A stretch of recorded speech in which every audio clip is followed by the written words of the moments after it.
మరి కుమారుడే తండ్రిని బయలుపరిచి ఉన్నాడు. మరి నీవు వాక్యంతో సావాసం చేయడమే తండ్రితో సావాసం చేయడమై ఉన్నది. మరి రాత్రి మనము మధ్యవారపు కూడికలో ఉన్నామంటే అది వాక్యం యొక్క ఆజ్ఞ ఉన్నది. మరి వాక్యం అంటే ఎవరో కాదు కానీ ఆ తండ్రి అయిన దేవుడే. నన్ను చూచినవాడు తండ్రిని చూచి ఉన్నాడు. కాబట్టి అందుకొరకే ప్రభు అన్నాడు, మిమ్మల్ని చేర్చుకునేవాడు నన్ను చేర్చుకునేవాడగును, నన్ను చేర్చుకునేవాడు నన్ను పంపిన వారిని చేర్చుకునేవాడగును. మరి నన్ను పంపినవాడు అని అన్నాడు ఆయన. మరి ఆయనను పంపినవాడు మరి ఆకాశంలో ఉండిపోలేదు కానీ ఆయనను పంపిన ఆయనలోనే ఉన్నాడు. హల్లెలూయా. మరి అయినా కానీ చాలా మందికి ఇంకా సందేహంగానే ఉన్నది. మరి బైబిల్ అంతా ఏ విధంగా ఉన్నది? ఇది మర్మముగా ఉన్నది. నిజమేనా? దేవుని యొక్క వాక్యము ఇది వార్తాపత్రిక కాదు, ఇది నావల్ కాదు, మరి ఇది ఏ కథల పుస్తకం కాదు, కానీ ఇది దేవుని యొక్క ఆలోచన, ఇది దేవుని యొక్క హృదయము. మరి ఆయన యుగ యుగాలలో తరతరాలలో కోట్ల సంవత్సరాలు తన యొక్క మనసులో దాచుకున్న మాటలు ఇవి. హల్లెలూయా. మరి దేవుడు ఆయన ఒంటరిగా కూర్చొని, ఒంటరిగా ఎలా ఉన్నాడు? ఆయన ఆత్మలో ఒంటరిగా ఉన్నాడు ఆయన. మరి ఆయన ఆ ఒంటరిగా ఉన్నప్పుడే ఆయన సంతోషించాడు. ఆయన ఈ మాటలు ఫలానా నా కుమారుడికి మాత్రమే బయలుపరచబడాలి.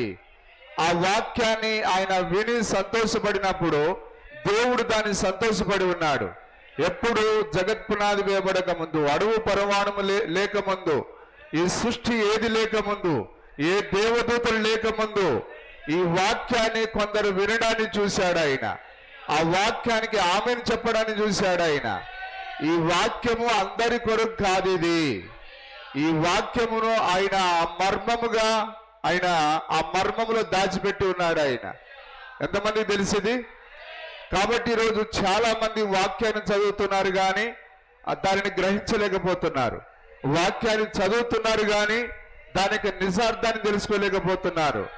కారణం ఏదనగా దేవుడు ఆ వాక్యాన్ని ఆయన మరుగు చేసి ఆయన హల్లెలూయా. చూశారా విచిత్రాన్ని? మీరు చూశారా? దాన్ని చదువుతారు కానీ వారు దాన్ని కనవనలేరు, దాన్ని వింటారు కానీ దాన్ని గ్రహించలేరు. అట్లాంటి పుస్తక రచయిత ఎవరైనా ఉన్నారా భూమి పైన? ఈనాడు వార్త చదివితే ఎవడు చదివినా ఒకే తీరుగా అర్థమవుతుంది. మీరు ఇంకొకటి ఏంటిది, సాక్షి చదివినా అది మనుషులనే వారికి ఎవరికైనా ఒకే రీతిగా అర్థమవుతుంది. కానీ బైబిల్ గ్రంథం అనేది హల్లెలూయా వాడు అనుకున్నట్టుగా వానికి అర్థం కాదు. మరి ఈ గ్రంథకర్త ఎవరైతే ఉన్నారో ఆయనే వచ్చి నీకు బయలుపరచాలి. అయితే ఆయన ఆ తండ్రిగా ఉన్నప్పుడు ఆయన ఆలోచనలో కోట్ల సంవత్సరాలు ఆలోచన చేసినప్పుడు ఆయన ఫలానా వ్యక్తికి అర్థం కావాలని అనుకున్నాడు. ఆయన అక్కడ అనుకున్నది ఖచ్చితంగా ఇక్కడ జరగాలి. హల్లెలూయా. ఇప్పుడు ఆయన అనుకున్నాడు, తనలో ఉన్న కుమారుడు బయటికి రావాలనుకున్నాడు. ఆయన కుమారుడు బయటికి వచ్చాడా? ఆ కుమారుల్లో నివాసం చేయాలనుకున్నాడు. ఆయన నివాసం చేశాడా? కాబట్టి ఆయన యొక్క తలంపులు నిత్యములై ఉన్నవి. కాబట్టి ఆయన నిత్యత్వంలో ఉండి ఒక ఆలోచన, బయటికి వచ్చినప్పుడు మరొక ఆలోచన లేదు. ఆయన ఆలోచనలో మార్పు లేదు. అందుకొరకే మనం చదువుతాం, యేసుక్రీస్తు నిన్న నేడు నిరంతరం ఏకరీతిగా ఉన్నాడు. నిన్న అంటే ఆయన తండ్రిగా ఉన్నప్పుడు అదే విధంగా ఉన్నాడు, కుమారుడుగా ఉన్నప్పుడు అదే విధంగా ఉన్నాడు, పరిశుద్ధాత్మ ఉన్నప్పుడు అదే విధంగా ఉన్నాడు. ఆయన దేన్ని కూడా మార్చట్లేడు. ఆయన దేవుని నామానికి మహిమ కలుగును గాక. కాబట్టి ఈ వాక్యం కొరకు సంతోషపడే వారిని ఆయన ముందుగానే ఎన్నుకున్నాడు ఆయన. కాబట్టి ఈరోజు ఈ ప్రభురాత్రి భోజనాన్ని రాత్రి మాత్రమే చేయాలని ఆ వాక్యాన్ని ఉన్నట్టుగా చూసే ఒక గొప్ప జనాంగాన్ని ఆయన హల్లెలూయా. మీరు ఎక్కడున్నారు? ఇప్పుడు జగత్పునాది వేయబడక ముందే మనం అక్కడ ఉన్నాం. అందుకే ఈరోజు ఈ వాక్యాన్ని మనం ఇక్కడ చూడగలుగుతున్నాం. హల్లెలూయా. దేవుని నామానికి స్తుతి కలుగును గాక. మరి ప్రభురాత్రి భోజనం అంటే మధ్యాహ్నం పూట చేసేది కాదు, అది పగులు చేసేది కాదు, చాలా రకాల రొట్టెలు ఇచ్చేది కాదు. కానీ ఒకే రొట్టె, ఒకే శరీరంలోని రక్తము, ఒకే పాత్రలోని రక్తము. ఎందుకనగా మన కొరకు ఒక ప్రభువే రక్తాన్ని చిందించాడు, ఒక ప్రభువే నలగొట్టబడ్డాడు. అందుకే మనం ఒకే రొట్టెని విరుస్తున్నాము, ఒకే పాత్రలోని మనం తాగుతున్నాం. మనము ఒకరి పాదాలు ఒకరు కడుగుతున్నాం. అంటే మనం ఒకరి పాదాలు ఒకరు కడుగుతున్నామంటే మనలో కుల మత భేదాలు లేవు. మనం ఏ కులానికి చెందిన వారం కాదు. మనము ఎక్కడున్నాం? జగత్పునాది వేయబడక ముందే మన గొప్ప రాజులో మనం ఉన్నాం, ఆ గొప్ప ప్రధాన యాజకుడులో మనం ఉన్నాం. మనది ఏ వంశం? మనది రాజులైన యాజక సమూహం, యాజక వంశమై ఉన్నది. అందుకొరకే మనము యాజక సమూహమైన మనము ఒకే చోట కూడుకుంటున్నాం. నిజమైన ఒకే పాత్రలోని తాగుతున్నాం. ఇక్కడ మన దగ్గర కుల మత భేదాలు లేవు ఇక్కడ, నిజమేనా? కానీ ఇంకా మనం సంఘ శాఖల్లో కులాలను చూస్తున్నాం, మతాలను మనం చూస్తున్నాం, చిన్నవాడు పెద్దవాడిని మనం తేడాన్ని చూస్తున్నాం. కానీ మన ప్రభువులో మనమందరము సహోదరులమై ఉన్నాం. మనమందరము ఒకే రక్తాన్ని కలిగి ఉన్నాం. మనలో ప్రవహిస్తున్నది ప్రభు అయిన యేసుక్రీస్తు యొక్క రక్తం. ఆ రోజు అబ్రహాంలో ఏ రాజరక్తం అయితే ఉన్నదో అదే రక్తం ఈరోజు మనలో ఉన్నది. ఒకవేళ లేదు సార్, నాలో ఉన్న రక్తం మా తండ్రి దగ్గర నుంచి వచ్చిందంటే నీవు దానికి చెందిన వాడివే. కానీ నీవు దానికంటే ఎత్తుగా ఎదగాలి, దానికంటే పైగా నువ్వు చూడాలి. హల్లెలూయా. మరి పరలోకం ఎవరికంటే అది కేవలం రాజసంతానానికి. రాజసంతానం ఎవరంటే అబ్రహాం యొక్క కుమార్తెలై ఉన్నారు. నిజమేనా? కాబట్టి మనలో ప్రవహిస్తున్నది ఒకే ఒక రక్తము, అదే ఆ ప్రభు అయిన యేసుక్రీస్తు యొక్క రక్తమై ఉన్నది. కాబట్టి మనము ఏ కులము కింద గుర్తించబడడానికి మనం ఇష్టపడట్లేం. అయితే మనం వాక్యంతో గుర్తించబడుతున్నాం. మన గుర్తింపు దేనితో? వాక్యంతో మాత్రమే. అందుకొరకే మనము we are belongs to not CSI, లేకపోతే ఆర్సిఎం కాదు, లేకపోతే మరొకటి కాదు మనం. కానీ మనం ఎవరికి చెందిన వారము? ప్రభు అయిన యేసుక్రీస్తుకు చెందిన వారము. మరి యేసుక్రీస్తు ఎవరంటే ఆయన తండ్రికి చెందినవాడు ఆయన. హల్లెలూయా. మనము క్రీస్తుకు చెందిన వారము.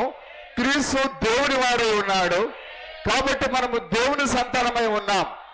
అందుకొరకే మనము యేసుక్రీస్తు తండ్రితో గుర్తించబడ్డాడు, మనము యేసుక్రీస్తుతో గుర్తించబడుతున్నాం. అందుకే మనం సంఘ శాఖలతో మనం గుర్తించబడట్లేం.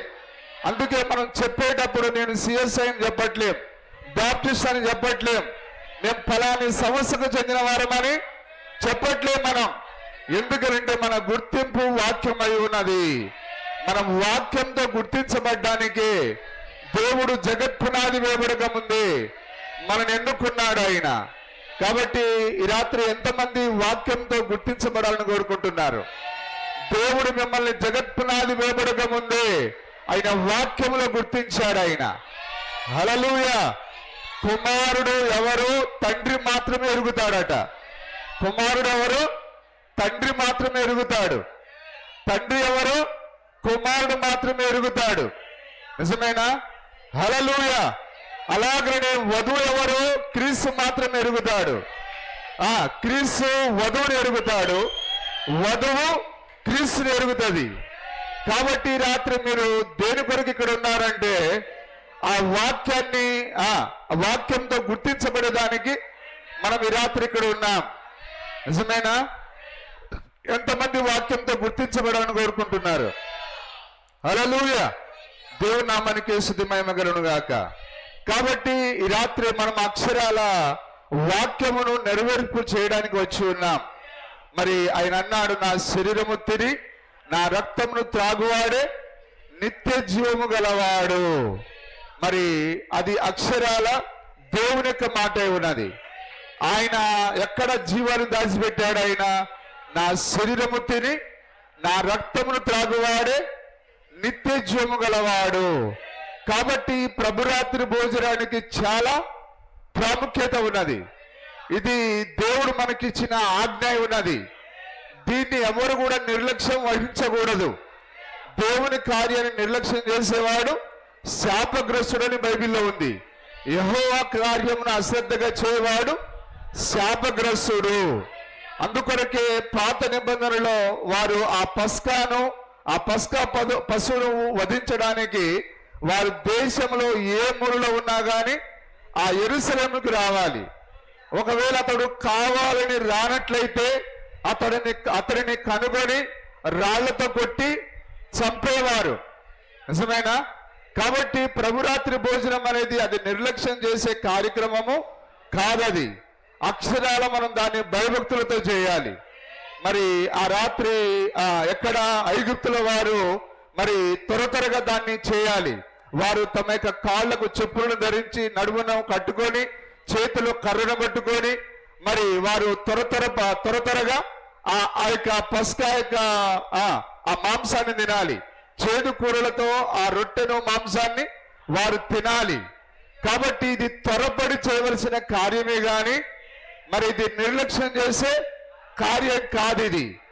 కాబట్టి దేవుడు మరి ఇక్కడ నిన్ను ఆయన పరీక్షింప కోరుతున్నాడు. ఆయన అందుకొరకు ఏమన్నాడు? నా శరీరము తిని నా రక్తం త్రాగువాడే నిత్య జీవము గలవాడు, అంత్య దినమున నేను వారిని లేపుదును అన్నాడు ఆయన. ఇప్పుడు ఎవరు అంత్య దినాన లేచేది? కేవలం ఆయన శరీరాన్ని ఎవరైతే తింటారో, ఆయన రక్తాన్ని ఎవరైతే త్రాగుతారో వారు మాత్రమే అంత్య దినాన ఆయన స్వరాన్ని వింటారు. ఎవరు వీరు ప్రభురాత్రి భోజనాన్ని చేసే వాళ్ళు ఎవరంటే మరి అక్షరాల దేవుడు అపోస్తలుడైన నా యొక్క స్నేహితులని పిలిచి ఉన్నాడు. ఆ రోజు అబ్రహాము ప్రభురాత్రి భోజనంలో పాల్గొని ఉన్నాడు. ఆయన అబ్రహాము నా యొక్క స్నేహితుడని అన్నాడు ఆయన. కాబట్టి లాజరు ప్రభు యొక్క స్నేహితుడై ఉన్నాడు. మనము మన స్నేహితుడైన లాజరును నిద్ర లేపడానికి వెళ్తున్నాము అన్నాడు ఆయన. కాబట్టి ప్రభు యొక్క స్వరాన్ని ఎవరింటారు? స్నేహితుని యొక్క స్వరాన్ని ఎవరింటారు? స్నేహితులు మాత్రమే వింటారు. నిజమైన స్నేహితుడు ఏం చేశాడు? తన స్నేహితుడి యొక్క మాటకు శిరసా వహిస్తాడు. అందుకొరకే అబ్రహామును ఏమన్నాడు ఆయన? అబ్రహాము నా స్నేహితుడు అన్నాడు ఆయన. అబ్రహాము దేవుని నమ్మేను, అది అతనికి నీతిగా ఎంచబడెను. కాబట్టి ఏ విధంగా అబ్రహాము దేవునికి స్నేహితుడు? ఎందుకంటే అబ్రహాము దేవుడు ఏ మాటనైతే చెప్పాడో ప్రతి మాటకు లోబడ్డాడు ఆయన. కాబట్టి స్నేహితులకు మాత్రమే ఆయన స్వరం వినిపిస్తుంది, మిగతా వారెవ్వరికీ ఆ స్వరం వినిపించదు. అందుకొరకు ఆయన ప్రధాన దూతగా ఉండి ఆ సమాధి దగ్గరికి వెళ్ళాడు. ఆయన లాజరు బయటికి రమ్మని పిలిచాడు. ఎందుకు లాజరు ఆయన స్వరాన్ని విన్నాడంటే లాజరు బ్రతికున్నప్పుడు ఆయన స్వరానికి లోబడ్డాడు. ఆయన నిద్రించినా గాని ఆయన స్వరాన్ని ఆయన గుర్తుపడుతున్నాడు ఆయన. కాబట్టి మేమందరం ఆయన స్నేహితులంటే నువ్వు బ్రతికున్నప్పుడు ఆయన స్నేహితుడిగా ఉంటేనే రేపు నీవు ఆయన స్వరాన్ని వింటావు. మరి రాత్రి ప్రభురాత్రి భోజనాన్ని నిర్లక్ష్యం చేసిన వారు ఏ విధంగా ఆయన స్నేహితులు? పునరుద్ధానం ఎవరికి ఉన్నది? స్నేహితులకు మాత్రమే ఉన్నది. ఎవరు స్నేహితుడు? ఆ యొక్క వాగ్దాన దేశంలో ఉన్నవాడే స్నేహితుడై ఉన్నాడు. అబ్రహాము దేవుని స్నేహితుడు. ఎక్కడున్నాడు ఆయన? వాగ్దాన దేశంలో, కనానులో ఉన్నాడు ఆయన. ఈరోజు మన వాగ్దాన దేశం ఏంటిది? వర్తమానమే మన వాగ్దాన దేశము. నువ్వు నిజంగా ఆ యొక్క యెహోవా యొక్క స్నేహితుడవైతే, నువ్వు నిజంగా యేసుక్రీస్తు యొక్క స్నేహితుడవైతే నీవు వాగ్దాన దేశంలో ఉండాలి. ఏది నీ వాగ్దాన దేశము? ప్రవక్త యొక్క వర్తమానమే వాగ్దాన దేశము. ఈ గడియ వర్తమానమే వాగ్దాన దేశము. సోదరుడా, ఈ రాత్రి ప్రభురాత్రి భోజనంలో పాల్గొన నీకు నిశ్చయంగా ఆయన స్వరాన్ని వినే యోగ్యత లేదు. హల్లెలూయా. అందుకొరకే ప్రభురాత్రి భోజనంలో ఎవరు పాల్గొంటారు? స్నేహితులు మాత్రమే. ఎవరు ఆయన స్వరాన్ని వింటారు? స్నేహితులు మాత్రమే. నేను మిమ్మల్ని ఏమని అన్నాడు ఆయన? ఇక నుంచి నేను శిష్యులను పిలవక నా స్నేహితులని పిలుస్తున్నాను అన్నాడు ఆయన. అబ్రహామునైనా నా స్నేహితుడు అన్నాడు ఆయన. కాబట్టి ఎండిన అరణ్యంలో వారితో స్నేహం చేసిన దేవుడు, అదే మేఘస్తంభములు అగ్నిస్తంభములు ఉండిన దేవుడు ఈ చివరి కాలంలో తన వధువుతో స్నేహం చేసేదానికి ఆయన మేఘంలో దిగి వచ్చాడు. ఆయన ఆ అగ్నిస్తంభంలో దిగి వచ్చాడు. ఆయన విలియం బ్రెనామ్ యొక్క స్నేహితుడు ప్రభు యేసుక్రీస్తే.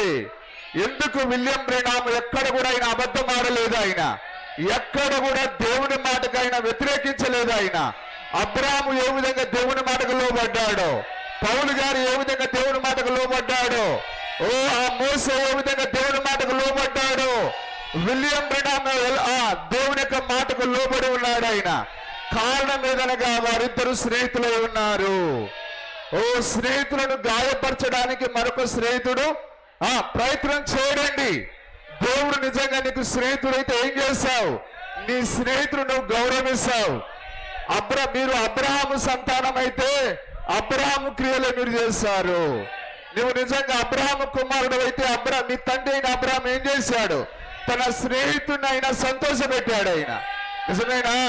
విలియం బ్రెనామ్ అందుకే ఏం చేశాడు? ఆయన దేవుని యొక్క ప్రతి మాటకు లోబడ్డాడు. ఆయన నిజమేనా?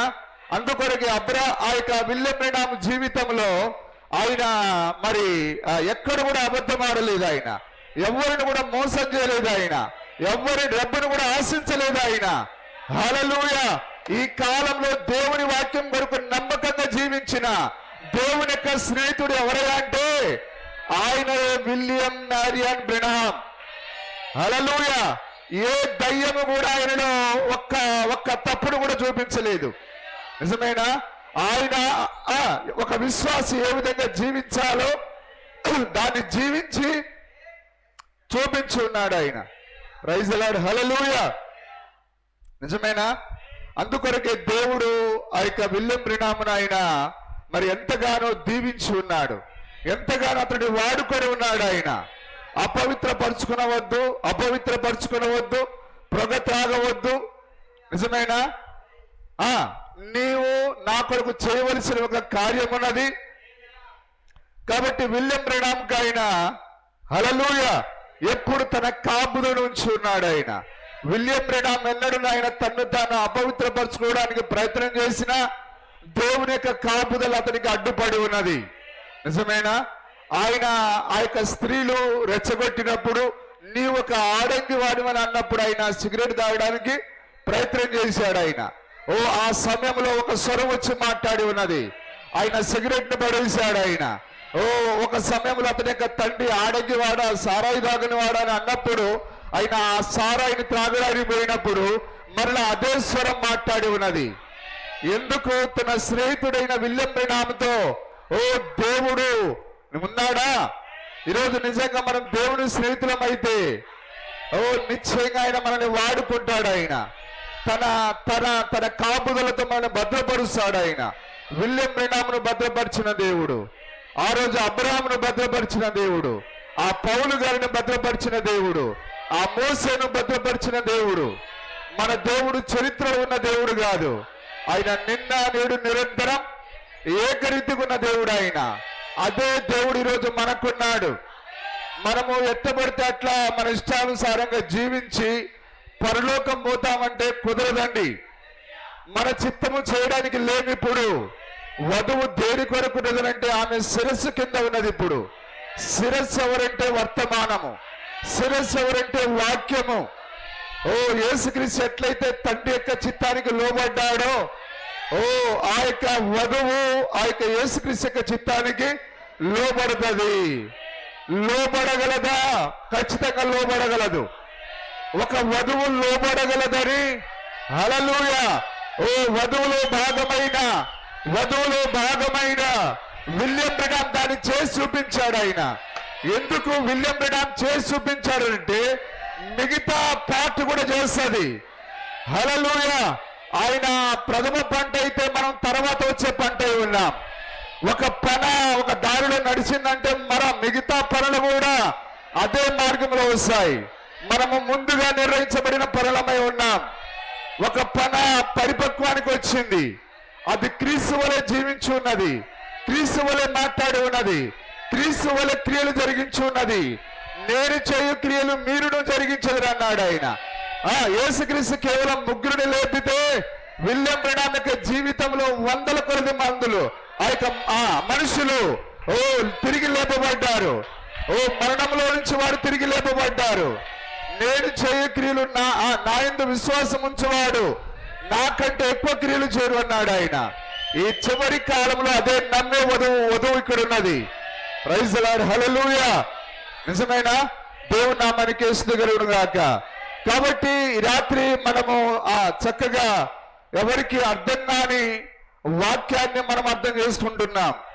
కారణం ఏదనగా ఆయన జగత్పునాది వేయబడక ముందే ఈ కాలపు మర్మమును, ఆయన యొక్క ఆలోచనను, ఆయన యొక్క సంగతులను అర్థం చేసుకునే ఒక వధువును ఆయన ముందుగా ఎన్నుకున్నాడు. ఆయన ఆ వధువు ఇక్కడే ఉందా?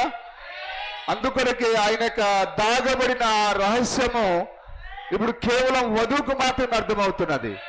ప్రభు రాత్రి భోజనము ప్రభు అయిన యేసు తాను అప్పగించబడిన రాత్రి ఒక రొట్టెనెత్తుకొని ఒక పాత్రనెత్తుకొని, దీనిని చాలా మంది చదువుతున్నారు కానీ దాన్ని వారు రాత్రి చేయలేకపోతున్నారు. దాన్ని వారు వాక్యంలో ఉన్నది ఉన్నట్టుగా దాన్ని చేయలేకపోతున్నారు. అంటే దేవుడు దాన్ని వారికి మరుగు చేశాడు. ఆయన అదే వాక్యమా? అదే వాక్యము సంఘర్ష ఆయన ముందు చిత్తంలో లేని వారికి మరుగు చేసుకుంటున్నది. అర్థమవుతుందా? అదే వాక్యము ఆయన చిత్తంలో లేని వారికి మరుగు చేసుకుంటున్నది. ఆయన చిత్తంలో ఉన్న వారికి తన్ను తాను ఆయన బయలుపరుచుకుంటున్నాడు. ఆయన అందుకొరకే ఆ రోజు యేసుక్రీస్తును వారు అర్థం చేసుకోవడానికి ఫెయిల్ అయిపోయారు. ఎందుకు? పామరులు మాత్రమే ఆయన చూడగలిగారు.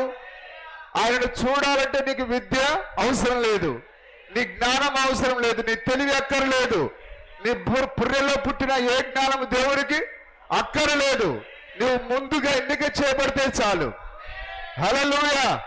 కాబట్టి ఎన్నిక చేయబడిన వారు ఆయన ఎవరో చూడగలిగారు. కానీ ఎన్నికలో లేని వారు ఎంత పండితులైనా, వారెంత జ్ఞానులైనా, వారెంత దీవారాత్రులు బైబిల్ని చదివినా, వారు మోకాళ్ళ మీద ఉన్నా, వారెంత ఉపవాసాలున్నా, వారిని దాన ధర్మాలు చేసినా, వారిని చర్చిలు కట్టించినా దేవుడు వారికి ఆయన బయలుపరుచుకోలేదు. ఆయన హల్లెలూయా. నిజమేనా? కానీ ఆ గొప్ప మహోన్నతుడైన దేవుడు, ఎవరు సమీపించరాని తేజస్సులో ఉన్న దేవుడు, భూమి ఆకాశములు పట్టజాలిన దేవుడు, హల్లెలూయా, ఈరోజు నీ వంటి నా వంటి అయోగ్యమైన వారికైనా తన్ను తాను బయలుపరుచుకునుట సంతోషంగా ఉన్నదా? ప్రభువా, నీ వాక్యాన్ని, నీ రహస్యాన్ని నాకు బయలుపరిచావు ప్రభువా, నీకు స్తోత్రములని తండ్రి అని చెప్పగలవా? సోదరుని ఆయన వాక్యాన్ని బట్టి సంతోషపడుతున్నావా? ఈ పట్టణంలో ఎందరో ధనవంతులు ఉన్నారు, ఎందరో చదువుకున్న వారు ఉన్నారు. వారందరినీ వాక్యం మరుగు చేసుకొని ఎన్నిక లేని నీకైనా తన్ను తాను బయలుపరుచుకునుట. హల్లెలూయా.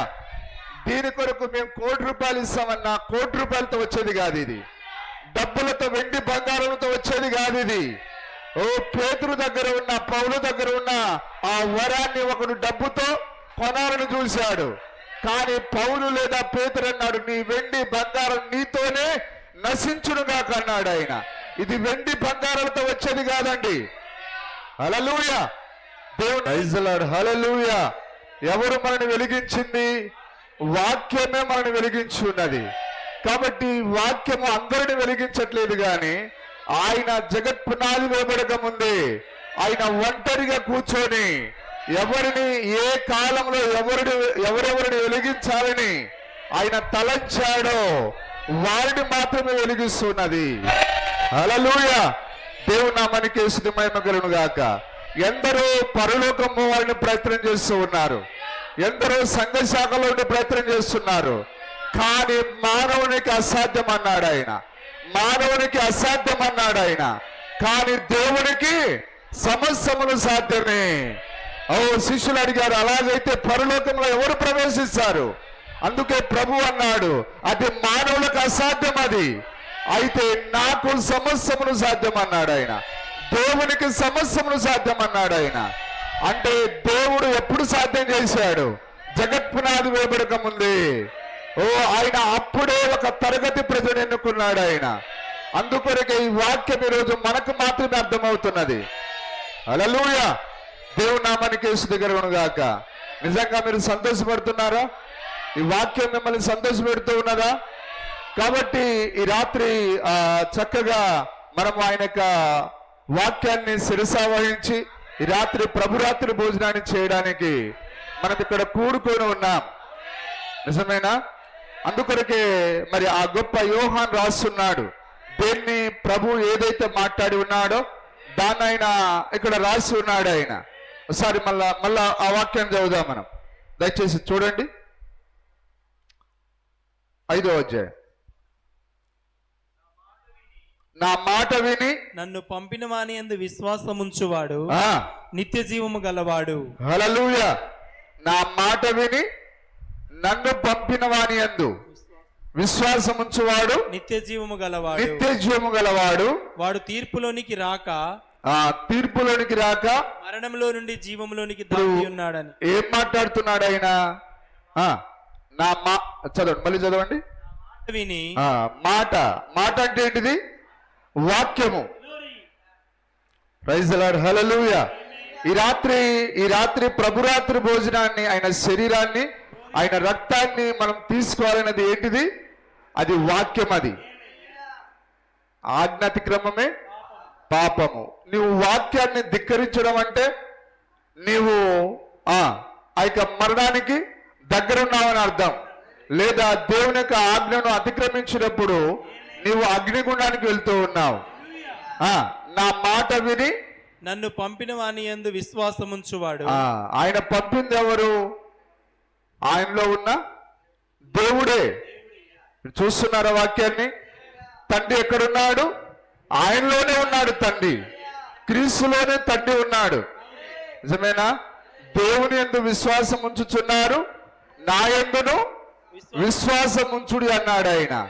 అంటే దేవుడు అంటే మరొక దేవుడు, నా యందు అంటే దేవుని యందు నా యందు ఇద్దరెందు కాదు. అక్కడ ఏ దేవుడైతే ఉన్నాడని మీరు నమ్ముతున్నారో ఆ దేవుడు నేనేనని మీరు విశ్వాసం ఉంచండి అంటున్నాడు ఆయన. హల్లెలూయా. నిజమేనా? మాట విని నన్ను పంపిన వాని యందు విశ్వాసముంచువాడు నిత్య జీవము గలవాడు. ఇప్పుడు ఎక్కడుంది నిత్య జీవము?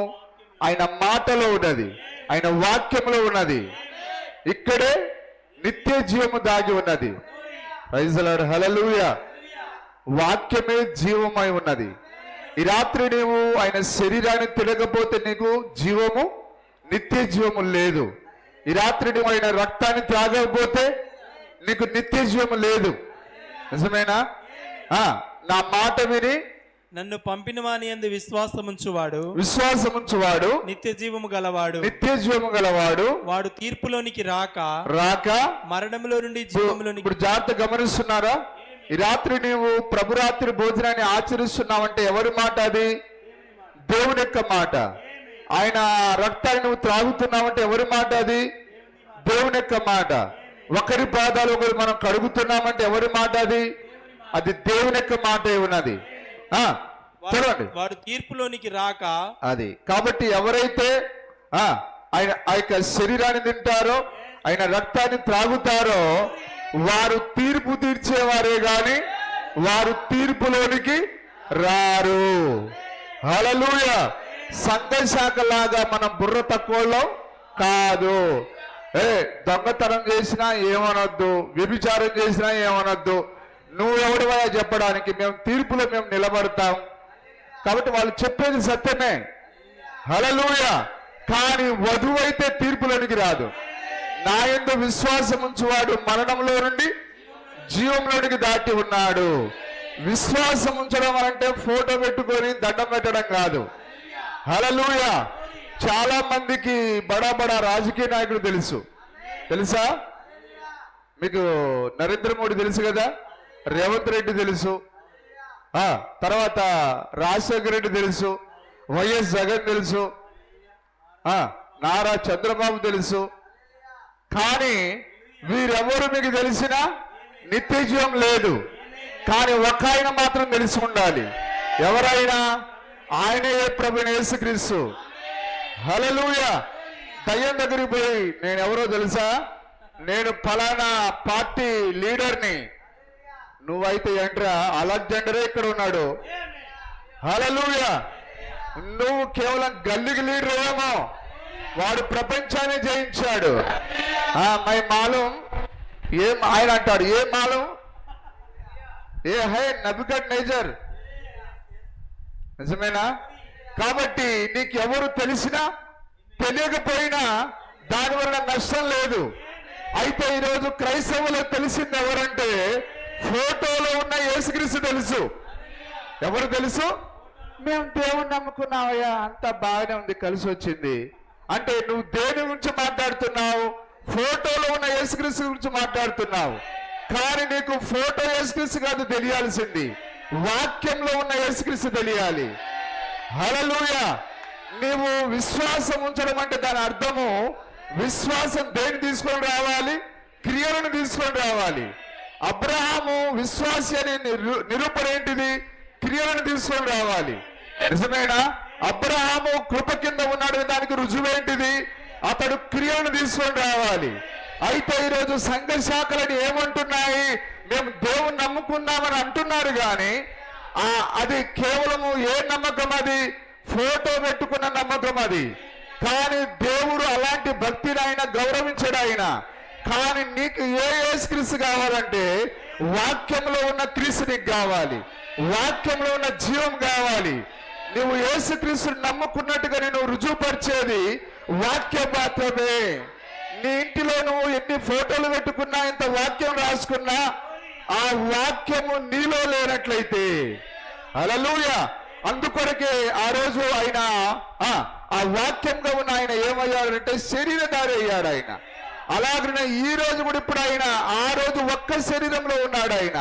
కానీ ఈ చివరి కాలంలో ఆయన అనేక శరీరాలుగా ఉండాలని కోరుకున్నాడు ఆయన. హల్లెలూయా. ఓ మనమే దేవుని యొక్క దేవాలయమై ఉన్నాం, మనమే ఆయన యొక్క దేవాలయంగా మనం కట్టబడుచున్నాం, మనమే సజీవమైన రాళ్ళమై ఉన్నాం. కాబట్టి ఆ రాళ్ళు ఇక్కడే చెక్కబడాలి. నిజమైన సొలొమోను దేవాలయం కట్టాడా? ఇప్పుడు ఆయన నానా దేశాల నుంచి తెప్పించాడు ఆయన. కానీ ఆ దేవాలయం కట్టే దగ్గర ఇలాంటి సుత్తి దెబ్బ గాని ఇనుము దెబ్బ గాని వినిపించకూడదు. అవి ఏ దేశం నుంచి వచ్చాయో అక్కడే వాటికి శుద్ధ దెబ్బ తగలాలి. అందుకొరకే దేవుడు ఇక్కడ మన గొప్ప సొలొమోను ఆయనే తన ఆత్మనైన తన శిల్పకారులలో పెట్టి ఇక్కడే చెక్కుతున్నాడు ఆయన. ప్రపంచంలో నువ్వు ఎక్కడికి పోయినా అన్ని రాళ్ళు ఒకేలాగా ఉంటాయి. హల్లెలూయా. నిజమేనా? దేవుని నామానికి స్తుతి కలుగును గాక. కాబట్టి సంఘ శాఖలాగా మనం ఫోటోలో ఉన్న యేసుక్రీస్తుని గురించి మాట్లాడలేం, కానీ నిజమైన వాక్యాన్ని గురించి మాట్లాడుతున్నాం. కాబట్టి నీకు ఎవరు తెలియాలి? దేవుడు ప్రభు అయిన యేసుక్రీస్తు ఆయన వాక్యంగా ఉన్నాడు. ఆయన వాక్యమైన క్రీస్తునికి తెలియాలి. అంటే నువ్వు వాక్యాన్ని ఆచరించినప్పుడే నువ్వు క్రీస్తుని ఎరిగినట్టుగా రుజువై ఉన్నది. వాక్యం వాక్యంగానే ఉండి నీ జీవితంగానే ఉంటే నువ్వు క్రీస్తులో ఉన్నానని ఎంత అనుకున్నా దాని వలన ప్రయోజనం లేదు. ఇప్పుడు ఈ బైబిల్ గ్రంథంలో వాక్యం ఏం కావాలంటే అది నీలో అది సజీవం కావాలది, నీలో అది శరీరధారిగా మారాలది. ఇప్పుడు వాక్యము తన కుమారులలో కుమార్తెలలో జీవాన్ని పోసుకుంటున్నది, అది శరీరాన్ని ధరిస్తూ ఉన్నది. అది అందులో నీవు ఉన్నావా? ఆయన వాక్యంగా మారుతున్నావా? హల్లెలూయా. కాబట్టి నీవు ఆయన వాక్యంతో నీవు శరీరంగా రూపొందించబడుతున్నావో లేదో నీకు మాత్రమే తెలియాలి. అది నా మాట విని నన్ను పంపిన వాని యందు విశ్వాసం ఉంచువాడు నిత్య జీవము గలవాడు, నిత్య జీవము గలవాడు, వాడు తీర్పులోనికి రాక. చూడండి, నిత్య జీవము ఎక్కడుంది? ఇప్పుడు వాక్యములో మాత్రమే ఉన్నది. నిజమేనా? కాబట్టి నీవు ముందుగా నిర్ణయించబడి ఉంటే ఇప్పుడు ఈ రాత్రి ఎక్కడుంటావు? వాక్యం ఎక్కడుంటుందో అక్కడికి వస్తావు. ఇప్పుడు ఈ రాత్రి ఆయన తన్ను తాను తన ప్రజలకు ఇచ్చుకోవడానికి దిగి వచ్చి ఉన్నాడు ఆయన. నిజమేనా? ఆ రాత్రి అబ్రహాము దగ్గరికి రొట్టె ద్రాక్షరసాన్ని తీసుకొని వచ్చిన దేవుడు, ఆ రాత్రి యాకోబుకు తన్ను తాను జీవముగా ఇచ్చుకున్న దేవుడు ఈ రాత్రి ఆయన మన మధ్యలోకి వచ్చి ఉన్నాడు. ఈ రాత్రి ఆయన ఇక్కడే ఉన్నాడు ఆయన. నిజమేనా? కాబట్టి నువ్వు ఆయన మాటకు లోబడుతున్నావంటే నువ్వు నిత్య జీవాన్ని కలిగి ఉన్నావు. ప్రైజ్ ది లార్డ్, హల్లెలూయా. రాక మరణంలో నుండి జీవములోనికి దాటి ఉన్నాడని. చూశారా? వింటున్నారు అందరూ? నువ్వు ఆయన వాక్యాన్ని చేసినప్పుడు నీ పైన ఎలాంటి తీర్పు లేదుగా, నీ పైన ఏ మరణానికి అధికారం లేదుగా. హల్లెలూయా. కాబట్టి మనము నిత్య జీవాన్ని కలిగి ఉన్నామంటే వాక్యాన్ని చేసినప్పుడే మనం నిత్య జీవాన్ని కలిగి ఉంటాం. మరి దేవుడు పిచ్చోళ్ళని, తిక్కలోళ్ళని, వాక్యాన్ని గ్రహింపు లేని వాళ్ళని ఎన్నుకోలేదు. ఆయన తీసుకెళ్లి ఏ గ్రహింపు లేకపోయినా తీసుకెళ్లి ఆయన పరలోకంలో పెట్టాడు. ఆయన గ్రహించాలి. నువ్వు ఆ సెలవులో దొంగ గ్రహించాడా? ఆయన ఎవరో గుర్తించాడు. ఆయనకున్న శక్తి ఏంటో గుర్తించాడు. ఆయన ప్రభువా నువ్వు నీ రాజ్యంతో వస్తావని నేను గ్రహించాను. హల్లెలూయా. అయ్యా నువ్వు ఎవరో నాకు తెలియదు, కానీ ఒకవేళ నువ్వు దేవుడు అయితే, ఒకవేళ నీకు రాజ్యం ఉంటే నాకి, ఒకవేళ నువ్వు అట్లా లేదు. ఆయన పిచ్చోడు కాదు, దొంగ కావచ్చు కానీ గ్రహింపు కలిగిన వాడు ఆయన. హల్లెలూయా. భార్య చాటు భక్తి, తల్లి చాటు భక్తిని దేవుడు గౌరవించాడు. నీవే వ్యక్తిగతంగా దేవునితో వ్యవహరించాలి. ఎవరికి వారే దేవునిని మనం సంధించాలి. ఆ భక్తిని మాత్రమే దేవుడు గౌరవిస్తాడు ఆయన. కాబట్టి ఆ పిచ్చోడు, తిక్కలోడో, గ్రహింపు లేనివాడు అందరూ పరలోకానికి వెళ్తారంటే అట్లా బైబిల్లో లేదు. ఆ యొక్క సెలవులో ఉన్న దొంగ గ్రహించాడు. ప్రభువా నీవు నీ రాజ్యంతో వచ్చినప్పుడు నన్ను జ్ఞాపకం చేసుకోమన్నాడు ఆయన. అప్పుడు ప్రభు ఏమన్నాడు? నేడు నీవు నాతో కూడా పరదేశంలో ఉందువు. ఎవరికి? గ్రహింపు ఉన్నవాడికి మాత్రమే, ఆ వాక్యాన్ని గుర్తించిన వారికి మాత్రమే. ఆయన శక్తిని నువ్వు గుర్తించాలి, ఆయన ప్రభావాన్ని నువ్వు గుర్తించాలి. ఆయన శక్తి సామర్థ్యాలు ఏంటిదో నువ్వు గుర్తించినప్పుడే. హల్లెలూయా. అందుకొరకే మనము ఆ ఓడలో పడుకున్న ఆయన్ని మనం లేపాలి. యేసుక్రీస్తును రంగం మీదకి మనం పిలవాలి. నిజమేనా? నీ కుటుంబం అనే నావలో మరి తుఫానులు ఉన్నాయా? అందులో సుడిగాలులు ఉన్నాయా? అయితే మనం ఎవరిని లేపాలి? క్రీస్తును మనం రంగం మీదకి పిలవాలి. క్రీస్తును మనం రంగం మీదకి ఆహ్వానించాలి. అప్పుడు ఆయన ఆ సమస్యను ఆయన సాధ్యపరచగల దేవుడు ఆయన. హల్లెలూయా. దేవుడు నామానికి స్తుతి కలుగును గాక. చూడండి, మరణంలో నుండి జీవంలోనికి దాటి ఉన్నాడని. ఉంటున్నారా సార్? మనము వాక్యాన్ని ఆచరిస్తున్నప్పుడు మనం ఎక్కడి నుంచి ఎక్కడికి దాడుతున్నాం? మరణంలో నుండి జీవంలోనికి దాడుతున్నాం. ఇప్పుడు మనం దాటి ఉన్నామా? అక్షరాల మనము దాటి ఉన్నాం. ఇక మనం నాశనం కావన్న సంగతి మనం ఎల్లప్పుడూ గుర్తుపెట్టుకోవాలి. హల్లెలూయా. దేవుడు నామానికి స్తుతి కలుగును గాక. దాన్నే పౌలు చెప్పడానికి ప్రయత్నం చేశాడు. ఆయన నీవు తప్పిదాలు చేసినప్పుడు దేవుడు నిన్ను శిక్షిస్తాడు కానీ నిన్న ఆయన నాశనం చేయడు. ఆయన అట్టని చెప్పి ఎన్నికలో ఉన్నవాడు ప్రతిసారి తప్పిదాన్ని చేయడు. నిజమేనా? విలియం బ్రెనాము ఆ యొక్క ఇన్కమ్ ట్యాక్స్ విషయంలో ఆయన ఒక అబద్ధాన్ని ఆడి ఉన్నాడు. ఆయన వెంటనే వారి దగ్గరికి పోయి ఒప్పుకున్నాడు. అయ్యా నేను ఇంట్లోనే ఉన్నాను, నా భార్యకు అబద్ధం చెప్పమని అన్నాను, నేను దాన్ని ఒప్పుకుంటున్నాను, నాకు తప్పది అని అన్నప్పుడు సౌడ విలియం బ్రెనామ్ మేము అంతకు ముందు కంటే ఇప్పుడు నిన్ను ఎక్కువగా గౌరవిస్తున్నాం, ఎక్కువగా నిన్ను నమ్ముతున్నామని అన్నారు వాళ్ళు. కాబట్టి తప్పిదాన్ని ఒప్పుకున్నప్పుడు నువ్వు గౌరవించబడతావు. కానీ దయ్యం ఏమంటుందంటే అరే నీ ఇజ్జతంతా పోతుంది, ఇన్ని రోజులు నిన్ను మంచోడని అనుకున్నారు, ఇప్పుడు నువ్వు చెబితే ఏమైతుంది? అగ్నిగుండానికి వెళ్తావు.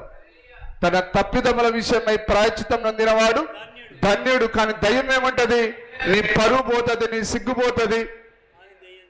లేదు, నువ్వు దాచిపెట్టుకుంటేనే నీ సిగ్గుపోతుంది. ఎందుకు? రేపు నువ్వు దిగంబరిగా దేవుని ముందు నిలబడాల్సి ఉంటది. కానీ ఎప్పుడైతే నువ్వు ఒప్పుకొని దాన్ని విడిచిపెడతావో దేవుడు తన వాక్య వస్త్రాన్ని నీకు చూడతాడు. ఆయన తన రక్తాన్ని నీకు పూస్తాడు. ఆయన నీ తప్పిదలనైనా ఆయన లెక్క చేయడు. ఆయన హల్లెలూయా.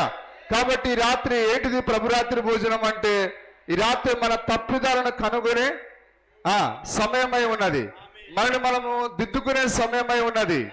నిజమేనా? ఒకరినొకరు మనము మన తప్పిదాలను మనం ఒప్పుకోవలసిన సమయం ఇది. ఎంతమంది ఆమేనంటారు? ఎంతమంది గ్రహిస్తూ ఉన్నారు? ఎవడు అయోగ్యముగా ఆయన శరీరమును తినునో లేదా ఆయన పాత్రలోని త్రాగునో వాడు తన మీదికి తానే శిక్షా వీధికి కారకుడైతున్నాడు. చూడండి ఒకసారి ఆ మాట చదవండి. 27వ వచనం, 11వ అధ్యాయం 27వ వచనం, 1 కొరింథీ. కాబట్టి ఎవడు అయోగ్యముగా ప్రభు యొక్క రొట్టెను తినునో లేక అయోగ్యంగా అంటే తనను తాను పరీక్షించుకోనకుండా, తన తోటి సోదరులతో సరిదిద్దుకోకుండా, హల్లెలూయా, ఏం చేయాలి? ఈ రాత్రి మనం ఒకరితో ఒకరు మనము సరిదిద్దుకోవాలి. హల్లెలూయా, నిజమేనా? ఈ ప్రభురాత్రి భోజనం దాని కొరికేనా? మనల్ని మనము సరిదిద్దుకోవడానికి. ఎవరు ప్రభురాత్రి భోజనాన్ని తీసుకుంటారు? ఎవరైతే తమను తాము తగ్గించుకుంటారో వారు మాత్రమే ప్రభురాత్రి భోజనాన్ని తీసుకుంటారు. మరి ఈ రాత్రి మనము మీరందరూ కూడి వచ్చారంటే దాని అర్థం ఏంటంటే మేము ఒకరినొకరు ప్రేమిస్తున్నాము, ఒకరితో ఒకరు మేము సరిదిద్దుకోవడానికి ఇష్టపడుతూ ఉన్నాము. హల్లెలూయా, నిజమేనా? ప్రభురాత్రి భోజనం యొక్క నిజమైన అర్థం అదే. మనము ఒకరితో ఒకరము సరిదిద్దుకునే ప్రజలము. భార్య భర్తతో సరిదిద్దుకోవాలి, భర్త భార్యతో సరిదిద్దుకోవాలి, మరి కుటుంబంలో ఒకరితో ఒకరు సరిదిద్దుకోవాలి, సంఘములో సోదరులు ఒకరితో ఒకరు సరిదిద్దుకోవాలి, సోదరులు ఆ విధంగా సరిదిద్దుకోవాలి. ఆ విధంగా సరిదిద్దుకునేదే దేవుని యొక్క సంఘమై ఉన్నది. దేవుని యొక్క అదే నిజమైన వధువై ఉన్నది. కాబట్టి ఎవడు అయోగ్యముగా ఆయన శరీరమును తినునో ఆయన పాత్రలోను త్రాగునో వాడు ప్రభు యొక్క శరీరమును గూర్చియు రక్తమును గూర్చియు అపరాధి అగును. హల్లెలూయా. అంటే ఇప్పుడు ఏం చేయాలి మనము? అయోగ్యం అంటే దాని అర్థం నిన్ను నువ్వు ఏ స్థితిలో ఉన్నా, నువ్వు ఎట్లా ఉన్నా, నీ పాత జీవితం అట్లే పెట్టుకొని నువ్వు నీ తప్పిదాన్ని విడిచిపెట్టకుండా నువ్వు తీసుకుంటే నీకు నువ్వే తీర్పు తీసుకుంటున్నావు.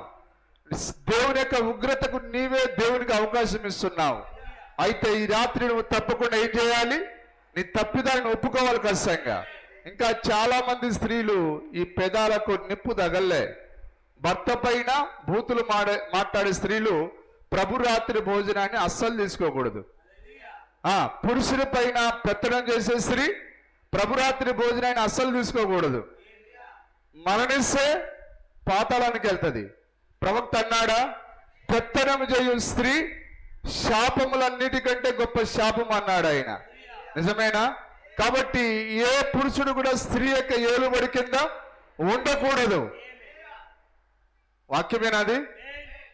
ప్రవక్త ఏమన్నాడు? గొప్ప శాపములన్నిటికంటే గొప్ప శాపం ఏందనంటే స్త్రీ చేత ఏలుబడి, స్త్రీ యొక్క ఏలుబడి కింద ఉండుట గొప్ప శాపం అన్నాడు ఆయన. హల్లెలూయా. కానీ అందుకొరకే ఆహాబు శపించబడ్డాడు. ఎందుకు? అతడు స్త్రీ యొక్క ఏలుబడి కింద ఉన్నాడు. అందుకొరకే బైబిల్లో ఏమని రాయబడి ఉన్నది? అతడు తనను తాను అమ్ముకున్నాడట. ఎవరికి? యెజబేలుకు అమ్ముకున్నాడు. తనను తాను అమ్ముకొనిన ఆహాబు వంటి వాడు ఎవడును లేడని బైబిల్ చెప్పింది. మరి ఆ ఏశావు ఏ విధంగా తన జ్యేష్ఠ హక్కును అమ్ముకున్నాడో మరి అలాగే ఈ స్త్రీ పెత్తనం చేస్తున్నదంటే దాని అర్థం ఏంటిది? ఆమె తన జ్యేష్ఠత్వ హక్కును అమ్ముకుంటున్నది. ఏ పురుషుడైతే స్త్రీ యొక్క పెత్తనం కింద ఉంటున్నాడో అతడు తన జ్యేష్ఠత్వ హక్కును అమ్ముకుంటున్నాడు. కాబట్టి అలాగ ఉండేవారు ప్రభురాత్రి భోజనాన్ని తీసుకోవడానికి అర్హులు కారు. అత్తతో గొడవపడే స్త్రీ ప్రభురాత్రి భోజనాన్ని తీసుకోవడానికి అర్హురాలు కాదు. కేవలం ప్రభురాత్రి భోజనం తీసుకోవడానికి చర్చికి వచ్చే స్త్రీ ఆమె రొట్టె ద్రాక్షరసం తీసుకోవడానికి అర్హురాలు కాదు. పరీక్షించుకోవాలి, తనను తాను పరీక్షించుకొనవలెను. కాబట్టి వాక్యం అనేది కేవలం ప్రభురాత్రి భోజనం ఒక్కరోజే చేయడానికి లేదు. ఇది ఆరాధికుడు కేవలం నెలకొకసారి దేవుని సన్నిధికి వస్తాడని దేవునికి వాక్యంలో రాయబడి లేదు. ఆరాధికుడు ప్రతి కూటంలో ఉంటాడు. ఆరాధికుడు ప్రతి సమయంలో దేవుని సన్నిధిలో ఉండాలి. నిజమేనా? నీకు పూర్తి రొట్టె దొరకనట్లయితే నీకు ఎక్కడైతే సగం రొట్టె దొరుకుతుందో అక్కడికి వెళ్ళమన్నాడు. అది సంఘ శాఖ అయినా పర్వాలేదు, నీవు అక్కడి కూడా చర్చికి వెళ్ళాలి.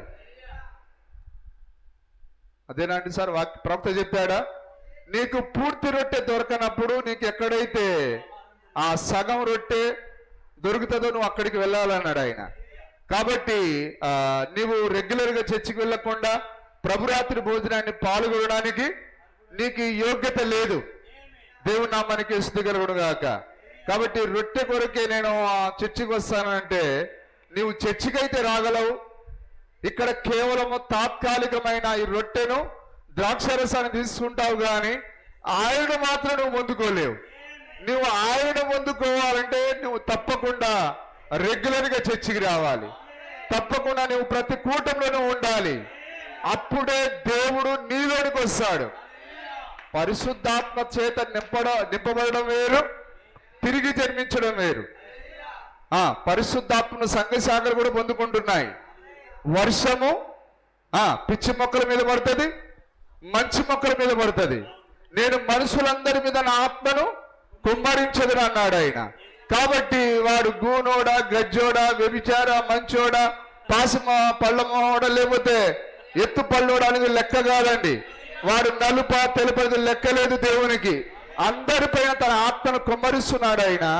కానీ ఆ ఆత్మ కుమ్మరింపు కింద ఉన్న వాళ్ళందరూ పరలోకానికి చెందిన వారు కాదు, కానీ ఎవరు తిరిగి జన్మించిన వారు.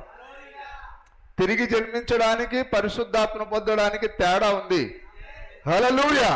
కాబట్టి తిరిగి జన్మించిన వాడు దేవుని సన్నిధి నుంచి దూరంగా ఉండడు, ప్రభురాత్రి భోజనానికి దూరంగా ఉండడు. ఎంతమంది గ్రహిస్తున్నారు? హల్లెలూయా. రక్షణ ఒక సేవకుడు ఇవ్వలేడు, సంఘం ఇవ్వదు, దేవుడే ఇవ్వాలి. ఒకవేళ అతడు దేవుని ముందు చిత్తంలో ఉంటే మారు మనసు పొంది వస్తాడు, లేనట్లయితే ఆ జీవితం అలాగనే ముగించబడుతుంది. ఆ తర్వాత మానవుడు ఏది విత్తుతాడో అదే పంటను కోస్తాడు. ఉదాహరణకు నీవు కుదిపి ఒక సేరుతో మొత్తం ఎక్కువ ఇవ్వకూడదని నువ్వు కుదిపి నీవు దాని తల మొత్తం కొట్టేసి ఇచ్చావనుకో, మళ్ళీ నీకెట్లు ఇస్తాడు ఆయన? వాడు కూడా కుదిపి తల కొట్టేసి నీవు ఏ కొలత కొలుస్తావో అదే కొలతతో. మనము కంది పంట వేస్తే వేరుశనగను మనం కొయ్యం. ఏ పంటలైతే విత్తుతామో ఆ పంటనే మనం తిరిగి ఏరుకోవాలి. హల్లెలూయా. కాబట్టి ఈరోజు నీవు దేవునికి వ్యతిరేకంగా పంటను వేస్తే నీవు రేపు తీర్పు దిన అదే పంటను కోస్తావు. వాక్యానికి విరోధంగా నువ్వు ఉండి ఏం చేయలేవు. నాకు వేరుగా ఉండి మీరు ఏమీ చేయలేరు అన్నాడు ఆయన. కాబట్టి ప్రభురాత్రి భోజనం తీసుకోకుండా నువ్వు ఎంతకాలం ఉన్నా నీవు మరణానికి దాసుడవే తప్ప నీవు జీవానికి దాసుడవు కాదు. హల్లెలూయా. దేవుని మూలంగా పుట్టినవాడు పాపము చేయడు. పాపం ఏంటిది? వాక్యం పట్ల అవిశ్వాసం. నిజమైన పాపం అంటే ఏంటిది? అవిశ్వాసమే పాపం. అవ్వ దేనికి అవిశ్వాసం ఉంచింది? వాక్యానికి అవిశ్వాసం ఉంచింది. ఈ ప్రభురాత్రి భోజనం తీసుకున్న వాడు దేనికి అవిశ్వాసం ఉంచున్నాడు? వాక్యానికి. కాబట్టి ఆ ఒక్క వాక్యానికి అవిశ్వాసం ఉంచినందున అవ్వ మరణానికి గురై ఉన్నది. ఈ రాత్రి నువ్వు ఒక్క వాక్యాన్ని పక్కన పెట్టినా నీవు మరణానికి పాత్రుడవు. కాబట్టి నా శరీరము తిని నా రక్తము త్రాగువాడే నిత్యజీవం గలవాడు అన్నాడు ఆయన. నిజమేనా? కాబట్టి రాత్రి నువ్వు ప్రభురాత్రి భోజనాన్ని తీసుకోవట్లేదు అంటే నీవు మరణం కింద ఉన్నావని నిన్ను నువ్వే రుజువుపరుచుకుంటున్నావు. వారి ఫలముల ద్వారా మీరు వారిని చెప్పండి, గట్టిగా చెప్పండి, వారి ఫలముల ద్వారా వారిని మీరు తెలుసుకుందురు అన్నాడు ఆయన. హల్లెలూయా. మరి ఆ ముళ్ళ పొదలలో మనము ద్రాక్ష కాయలను కోసామా? ద్రాక్ష తీగకు మనము ఆ ముళ్ళ పొదలు కాసే కాయలు కోసామా? ఏ జాతి తీగ మళ్ళా ఆ జాతి ఫలాన్ని తీసుకొని వస్తుంది. కాబట్టి నువ్వు వాక్యపు జాతికి చెందినవాడు అయితే వాక్యపు ఫలాన్ని తీసుకొని వస్తావు. ప్రభురాత్రి భోజనపు ఫలాలను తీసుకొని వస్తావు. ప్రభురాత్రి భోజనంలో ఏ ఫలం ఉంటుంది? సహోదరులు ఐక్యత కలిగి ఉంటారు, సహోదరుల ఐక్యత కలిగి నివసించుట ఎంత మేలు, ఎంత మనోహరము. అది అహరోను తల మీద నుంచి అంగి అంచుల వరకు కారు అభిషేకము వంటిది, తైలము వంటిది. కాబట్టి దేవుడు ఇప్పుడు దేని కోరుతున్నాడు? ఆయన తన బిడ్డలలో ఆయన ఐక్యతను కోరుతున్నాడు. ఆయన ప్రభురాత్రి భోజనం ఏం చేస్తున్నది? తన కుమారులలో కుమార్తెల అది ఐక్యతను తీసుకొని వస్తున్నది. మనము ఒకే ఒకే ఆ నగరానికి చెందిన వారమని, ఒకే పట్టణానికి చెందిన వారమని, ఒకే కుటుంబానికి చెందిన వారమని ఈ ప్రభురాత్రి భోజనం మనల్ని నిరూపిస్తున్నది. హల్లెలూయా. కాబట్టి నీవు దూరంగా వెళుతున్నావు అనంటే నీవు ఈ కుటుంబానికి చెందిన వాడవు కాదు, లేదా ఆ పరలోక పట్టణానికి చెందిన వాడవు కాదని నీకు నువ్వే రుజువుపరుచుకుంటున్నావు. హల్లెలూయా. దేవుడు నామానికి మహిమ కలుగును గాక. సరే సార్, మాటను చదవండి దయచేసి. కాబట్టి ఎవడు అయోగ్యముగా ప్రభు యొక్క రొట్టెను తినునో లేక ఆయన పాత్రలోని త్రాగునో వాడు ప్రభు యొక్క శరీరమును గూర్చి రక్తమును గూర్చి అపరాధి యగును. అందరు వింటున్నారా? అత్తతో గొడవ పడినా పర్వాలేదు అని అహంకారంతో నువ్వు దీన్ని తీసుకున్నావు అనుకో, నీ మీదికి తప్పకుండా శిక్ష వస్తుంది. హల్లెలూయా. తప్పకుండా నిన్ను నువ్వు పరీక్షించుకోవాలి. భర్తతో జగడాలాడిందని నీవు తప్పకుండా నీ భర్తకు క్షమాపణ చెప్పాలి. నేను అమర్యాదగా ప్రవర్తించాను, నిజమేనా? దాన్ని గుర్తించాలి నీవు. Praise the Lord. హల్లెలూయా. అదే దేవుని యొక్క వాక్యం చెప్పేది. కానీ మనం ఎట్లా పడితే అట్లా జీవించి, కాబట్టి అందరూ తీసుకుంటున్నారు కాబట్టి నేను కూడా తీసుకుంటున్నాను అని నువ్వు వరుసలో వస్తే దేవుడు దాన్ని అంగీకరించాడు. నీవు తప్పకుండా నీవు పరీక్షించుకోవాలి. నిజమే, వాక్యమేనా అది? అందుకొరకే మన ప్రవక్త అన్నాడు, ఈరోజు ప్రభురాత్రి భోజనము ఎవరో సరిగా జీవితం లేని వారికి మనం ఇస్తూ ఉన్నామని అన్నాడు ఆయన. కాబట్టి చుట్ట తాగే వారికి ప్రభురాత్రి భోజనము తగదు. సారాయి తాగేవాడికి, పొగాకు నమలేవాడికి, అబద్ధాలు ఆడేవాడికి, మోసగానికి, పిసినాడి వారికి, లోబికి ప్రభురాత్రి భోజనము తగదు. అతడు తీసుకోకూడదు. అతడు తనను తాను తప్పకుండా పరీక్షించుకోవాలి. అదేనా దేవుని వాక్యం చెప్పేది? మరి కొందరు ప్రభురాత్రి భోజనాన్ని ఎంతకాలం తీసుకున్నా వారి జీవితంలో మార్పు ఉండదు.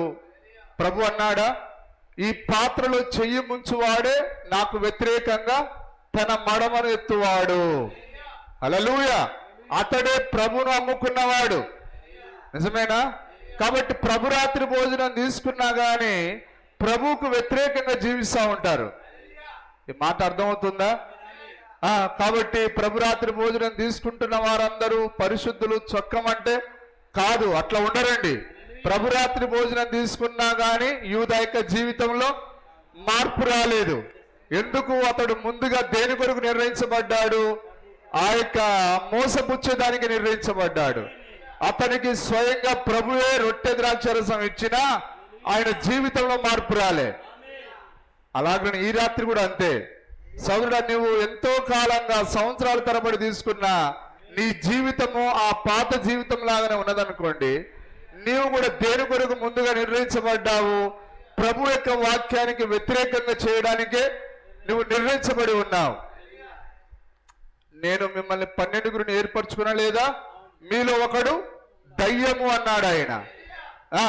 నాతో పాటు పాత్రలు చేయి ముంచువాడే నాకు వ్యతిరేకంగా, నాకు విరోధంగా మడమెత్తువాడు, నన్ను అప్పగించువాడు అన్నాడు ఆయన.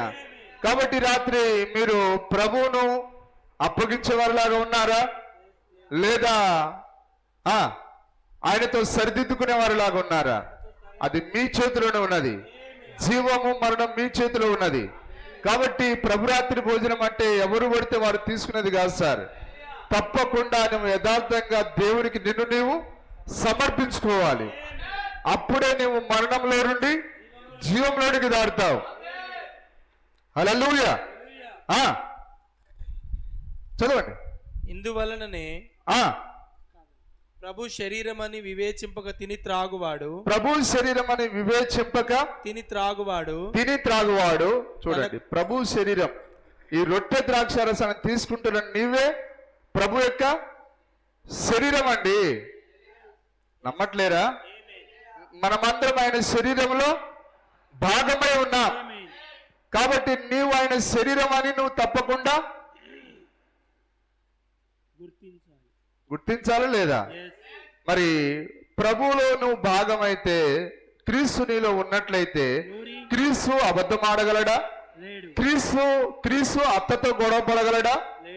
క్రీస్తు, ఒకవేళ నువ్వు స్త్రీ అయితే క్రీస్తు నీలో ఉంటే, నీలో ఉన్న క్రీస్తు భర్త పైన పెత్తడం చేయగలడా? ఆయన తన వాక్యానికి తాను విరోధంగా చేయగలడా? అంటే నువ్వు వాక్య విరోధమైన కార్యాలు చేస్తున్నావంటే నువ్వు ఆయనలో భాగంగా లేవని రుజువుగా ఉన్నది. కాబట్టి నువ్వు ఆయనలో భాగమైతే నువ్వేం చేయాలి? తప్పకుండా నీ జీవితాన్ని నీవు సరిదిద్దుకోవాలి. అంటే నువ్వు సరిదిద్దుకోకుండా ఆయన యొక్క శరీరమును, ఆయన యొక్క రొట్టెను లేదా ఆయన రక్తాన్ని నువ్వు త్రాగుతున్నావంటే ఆయన శరీరంలో నువ్వు భాగంగా ఉన్నానని నీవు భావించట్లేవని పౌలు గారు అదే రాస్తున్నాడు. ఆయన అదే మాట్లాడుతున్నాడు. ఆయన ప్రభు శరీరం అని వివేచింపక. ఇప్పుడు మనం ఎవరో ఇక్కడ కూర్చున్నాం, మనం ఎవరో ప్రభు యొక్క శరీరమై ఉన్నాం. ఆయన శిరస్సు అయితే మనం ఆయన యొక్క శరీరమై ఉన్నాం. ఆయన శరీరము అది దాని ఏమంటారు, పులిసినది కాదు. ఆయన శరీరము చెడిపోయినది కాదు. ప్రవక్త చెప్పాడా? పులిసినది కొంచెమైనను అది ముద్దనంతా పాడు చేస్తుంది అది. కాబట్టి ఇప్పుడు ప్రభు ఆ ముద్దంతా పరిశుద్ధంగా ఉండాలని కోరుకుంటున్నాడు ఆయన. ఇప్పుడు ఆ ముద్ద ఆయన యొక్క శరీరంలో మన భాగమై ఉన్నాం. కాబట్టి రాత్రి నువ్వు ఏమని గుర్తించాలి? నేను ఆయన శరీరంలో ఒక భాగమై ఉన్నాను. ఆయన శరీరం అపవిత్రమైనది కాదు, అది పులిసినది కాదు. మీలో పులిసినదేది ఉండకూడదు అన్నాడు ఆయన. నిజంగా వారు ఆ యొక్క సాయంత్రానికి దాన్ని ఏం చేయాలి? పారవేయాలి. ఆ సాయంత్రంతో దాన్ని వారు తినేసేయాలి. మరుసటి రోజుకి ఏమవుతుంది? అది పులిసిపోతుంది. కాబట్టి పులిసినదేది మీలో ఉండకూడదు అన్నాడు ఆయన. సరే, ఆ మాట నేను చూపిస్తాను చూడండి. అందులోనే ఉందనుకుంటాను.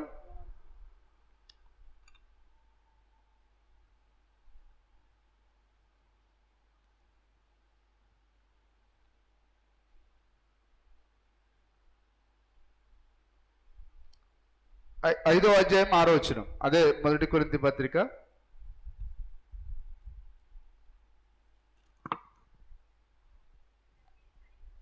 మీరు అతిశయపడుట మంచిది కాదు.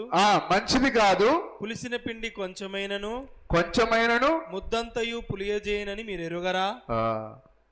అందరూ ఎరిగారా? మీరు అతిశయపడుట మంచిది కాదు, పులిసిన పిండి కొంచెమైనను ముద్దంతయు పులియజేయనని మీరు అంటే ఇది మరి ఏ విధంగా తీసుకోవాలంటే, ధర్మశాస్త్రంలో 10 ఆజ్ఞలు ఉన్నాయా? 9 పాటించి ఒక్కదాన్ని నువ్వు నిరాకరిస్తే మిగతావి కూడా పాటించనట్టే. అలాగనే నువ్వు నీ జీవితంలో అన్ని కరెక్ట్గా చేసి ఏదో ఒక విషయంలో నీవు ఏదో దాచిపెట్టుకున్న పాపం ఉందనుకోండి, ఇప్పుడు అదేం చేస్తుంది? మిగతా వాటన్నిటిని అది పులియ చేస్తూ ఉన్నది. హల్లెలూయా. మీరు అతిశయపడటం మంచిది కాదు, పులిసిన పిండి కొంచెమైనను ముద్దంతయు పులియజేయునని మీరు ఎరుగరా? కాబట్టి మనలో ఇప్పుడు పులిసిన దాన్ని ఇప్పుడు ఏం చేయాలి? మనం దాన్ని తీసి పారవేయాలి. నిజమేనా? హల్లెలూయా. మీరు పులిపిండి లేనివారు గనుక. పులిపిండి లేనివారు గనుక. పులిపిండి అంటే అదే మనలో ఉన్న పొరపాట్లు, తప్పిదాలు, అతిక్రమాలు, అదే పులిపిండి. మీరు పులిపిండి లేనివారు గనుక క్రొత్త ముద్ద అవుటకై ఆ పాతదైన పులిపిండిని తీసి పారవేయుడి. ఏంటిదా ఆ పాతదైన పులిపిండి? ఏంటిది? అదే అసూయ, కపటము, చాడీలు చెప్పుట, ద్వేషము, అసహించుకొనుట, సోదరుల మధ్యలో భేదాలు సృష్టించుట, నాకేం పని, నేనెందుకు పని చేయాలి, నేనెందుకు పాత్రలు దోమాలి, నేనెందుకు సహకరించాలి, ఇదంతా ఏంది చెప్పండి? మీరు పులిపిండి లేనివారు గనుక క్రొత్త ముద్ద అవుటకై ఆ పాతదైన పులిపిండిని తీసి పారవేయుడి. అది కాబట్టి దేవుని యొక్క నూతన సృష్టి ఎవరంటే ప్రభు అయిన యేసుక్రీస్తే. ఆ కొత్త ముద్ద, ఆ కొత్త సృష్టి ఏం చేసింది? పాపుల యొక్క పాదాలు కడిగింది. ఆయన తన్ను తాను తగ్గించుకున్నాడు. ఆయన ఆ పాపులకు సేవ చేశాడు ఆయన. కాబట్టి మనం ఇప్పుడు కొత్త ముద్ద అవుతున్నామంటే ఏం చేస్తాం? సహోదరుల మధ్యలో మనము ఐక్యతను తీసుకొని వస్తాం. మనం ఒకరికొరకు ఒకరు మనం పనిచేస్తాం. మనం ఐక్యతను కోరుకుంటాం. నిజమేనా? పస్కా పశువు వధింపబడెను గనుక పాతదైన పులిపిండితోనైనను దుర్మార్గతయు దుష్టత్వమునను పులిపిండితోనైనను కాకుండా నిష్కాపట్యమును సత్యమునను పులియని రొట్టెతో పండుగ ఆచరింతుము. హల్లెలూయా. ఇప్పుడు ఈ రాత్రి ఏ పండుగ ఇది? పులియని రొట్టెల, ప్రభురాత్రి భోజనాన్ని పులియని రొట్టెల పండుగ అన్నారు. పులియని రొట్టెల పండుగ అంటే బండెడు రొట్టెలు చేసుకొని మాంసంతో తినేది కాదండి.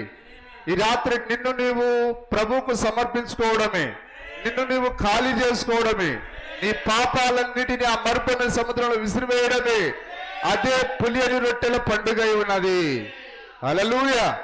కానీ అక్కడక్కడ ఆ యెహోవా సాక్షులు పులియని రొట్టెల పండుగని వాల్ పోస్టర్లు పెడతారు. అది పండుగ సార్. అది ప్రభురాత్రి భోజనంలో నీ జీవితాన్ని దేవుని పాదాల దగ్గర పెట్టడమే అదే పులియని రొట్టెల పండుగ ఉన్నది.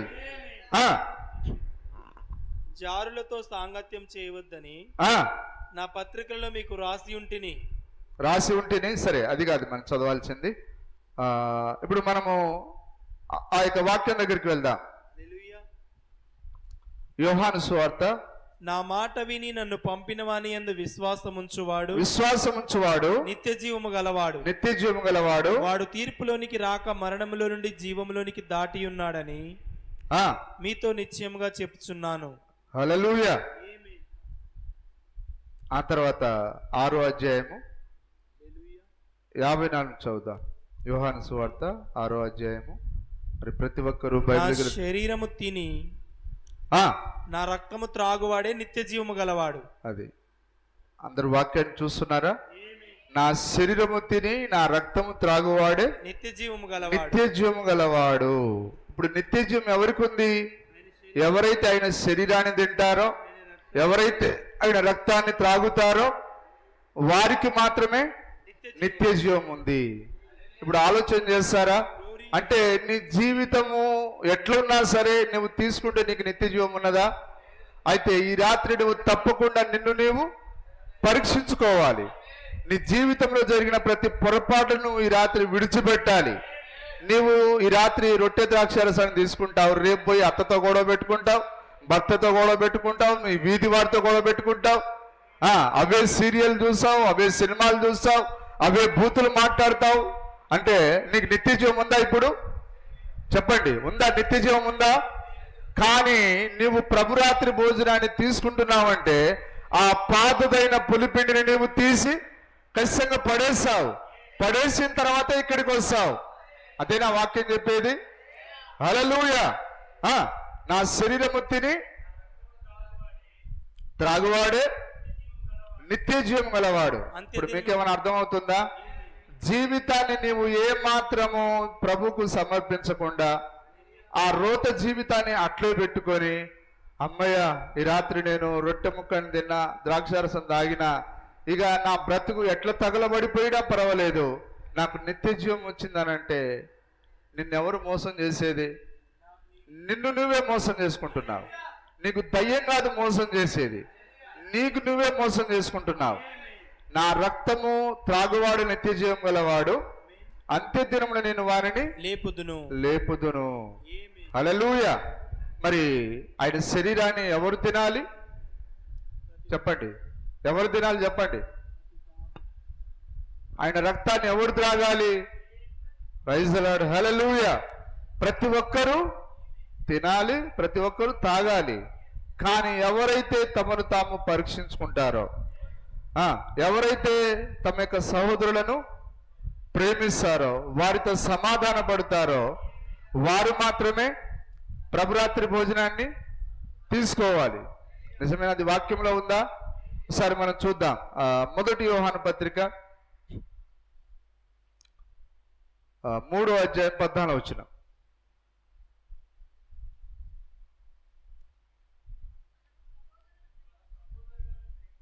గనుక ప్రభురాత్రి భోజనం తీసుకోవడం అంటే మీకు తెలుసా ఏంటిదండి? సహోదరులను ప్రేమించుచున్నాం. ప్రభురాత్రి భోజనం తీసుకోవడం అనంటే సహోదరులను ప్రేమించడము. నిజంగా మనం ఒకరినొకరు ప్రేమిస్తే ఏం చేస్తాం? సహోదరులను ప్రేమిస్తాం. నిజమేనా? హల్లెలూయా.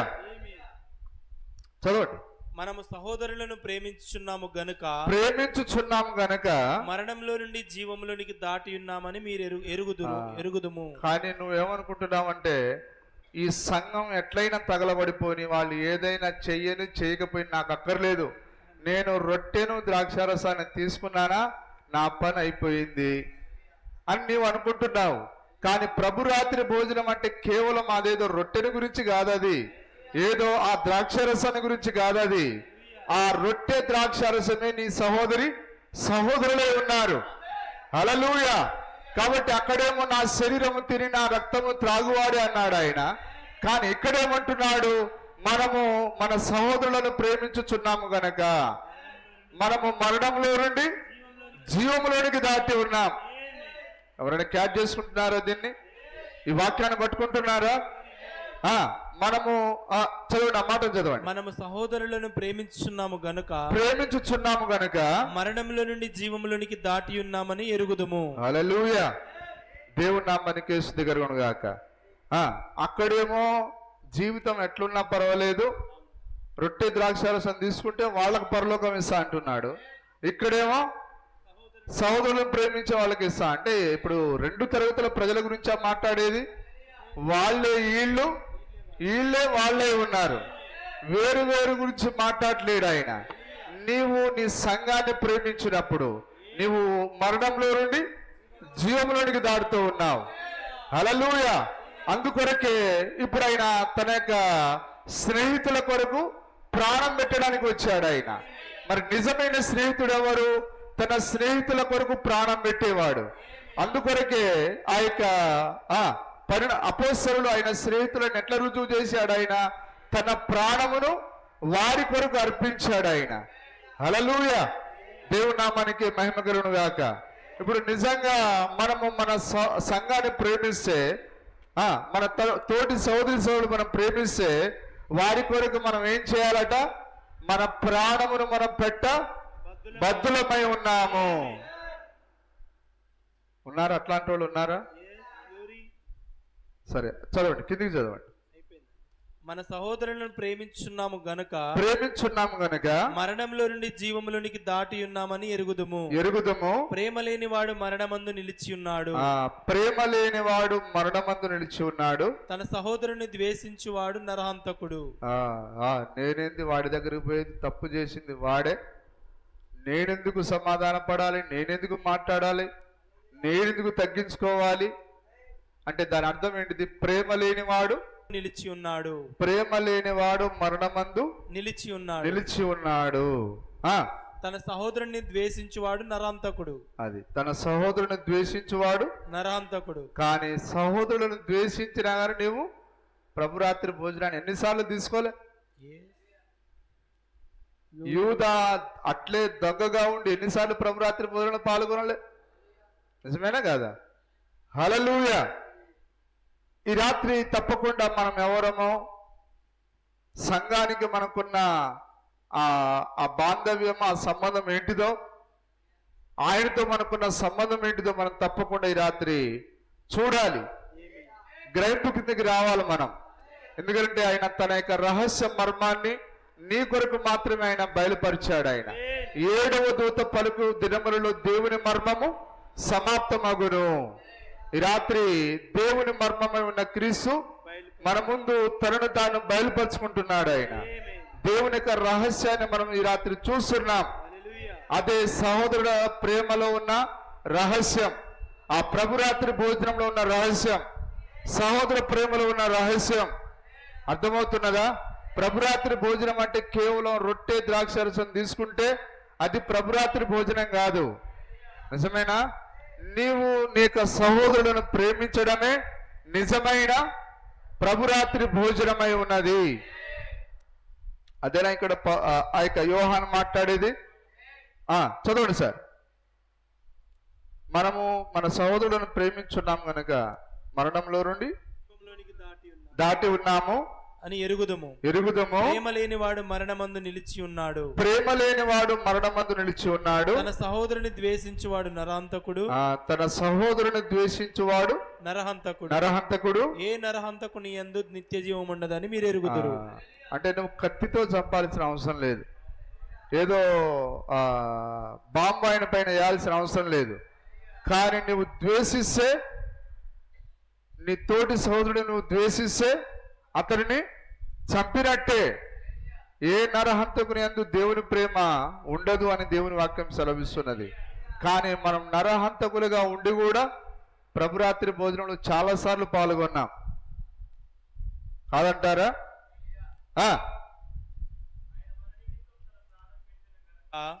ఆయన మన నిమిత్తం తన ప్రాణమును పెట్టాను గనుక దీని వలన ప్రేమ ఎట్టిదని తెలుసుకొనుచున్నాము. మనము కూడా సహోదరుల నిమిత్తం మన ప్రాణములను పెట్టబద్దులమై ఉన్నాము. హల్లెలూయా.